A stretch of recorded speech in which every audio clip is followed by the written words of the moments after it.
जय महाराष्ट्र. नमस्कार, मी पत्रकार सचिन सुभाष राणे जुचंद्र. आपण पाहू शकता रस्त्याला धूळ बघा. सकाळचे 9:10 आहेत बघा. पाहू शकता ही धूळ बघा. रस्त्याने चालणारे नागरिक बघा अक्षरशः तोंडाला मात लावून चालतात आहे बघा.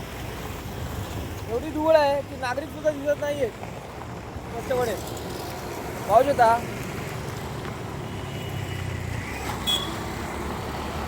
बघा. काही लोकांना डोंगळे जमतात आम्ही रस्त्याचं दाखवल्याबद्दल.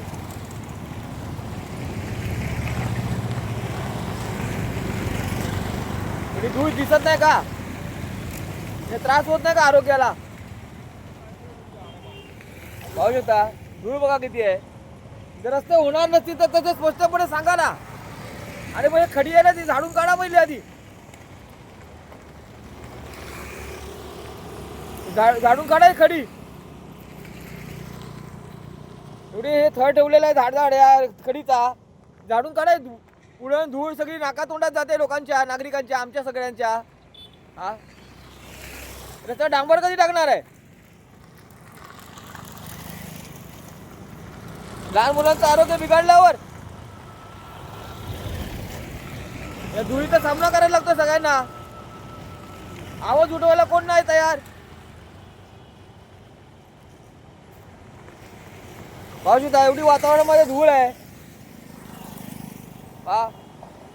की अक्षरशः नागरिक तोंडाला मास्क बीस लावून कसं पूर्ण झाकून चेहरा वगैरे जातात आहेत या धुळीमुळे.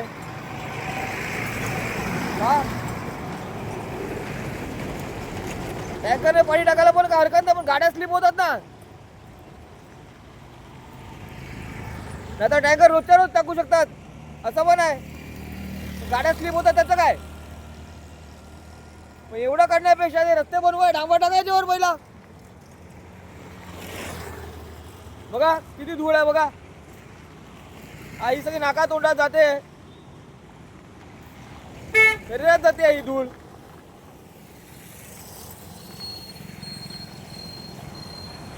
वा आणि ताबडतोब हे रस्ते बनवायला घ्या.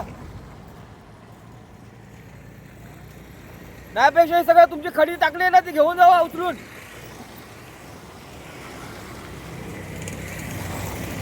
आम्हाला रस्ते पण नको. ही धुळीचा सामना तर करायचा नाही आम्हाला. नागरिक आता त्रस्त आहेत. नाहीतर डायरेक्ट आयुक्त तुमच्या कॅबिन मध्ये आम्ही येणार सर्व नागरिकांना घेऊन. हे रस्ते ताबडतोब बनवा. तुम्हाला मुख्यमंत्री फंडाचा पण पैसा मिळालेला आहे, सर्व मिळालेला आहे. रस्त्याचा सामना, धुळीचा सामना का करायला लागतो आम्हाला? आता इथे ऍक्सिडेंट होतात त्याला जिम्मेदार कोण आहे? ज्यांचे हातपाय मोडून ते घरी बसले आहेत त्याला जिम्मेदार कोण आहे? हा पाहू शकता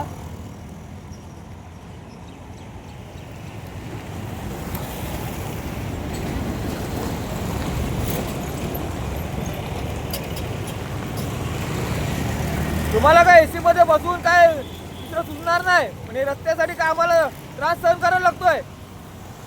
बघा किती धूळ आहे. याने आरोग्य बिघडत चाललेलं आहे. आज आम्ही किती काजू बदाम खाल्ले तरी सुद्धा ही धूळ आमच्या नाकातोंडात जाते. ही बाहेर कशी काढणार?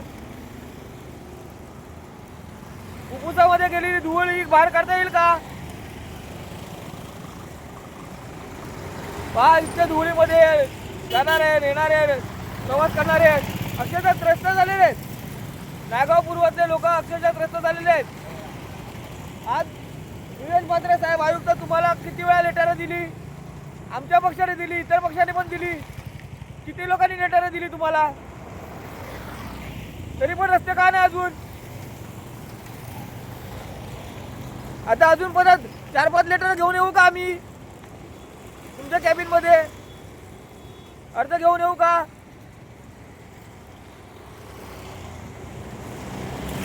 तर सर्व फंड तुम्हाला मिळतोय, सगळा निधी मिळतोय, घरपट्ट्यांचा पैसा मिळतोय, पाणीपट्ट्याचा पैसा मिळतोय, मग तरी पण रस्ते का नाही? आता रस्ते होणार नसतील तर स्पष्टपणे सांगा की आम्ही रस्ते करणार नाही म्हणून. आम्ही तुमच्या मागे लागतच नाही. मग बरी धूळ आहे ना आधी साफ करायला सांगा.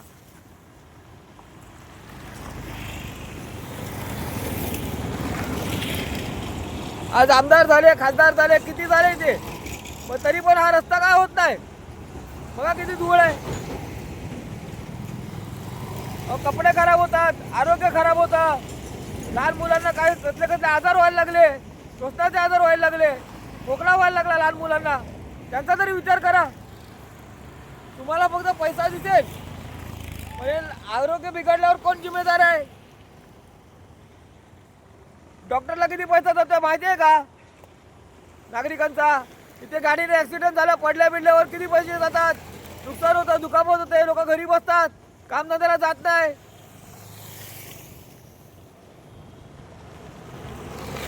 मग त्यांचा विचार कोणी करायचा?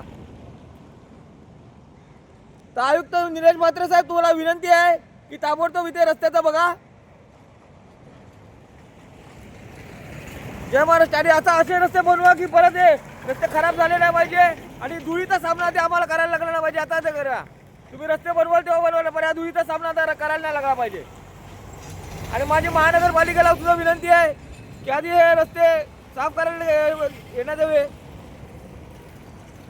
जी धूळ पडली आहे ती सगळी साफ करा इथे.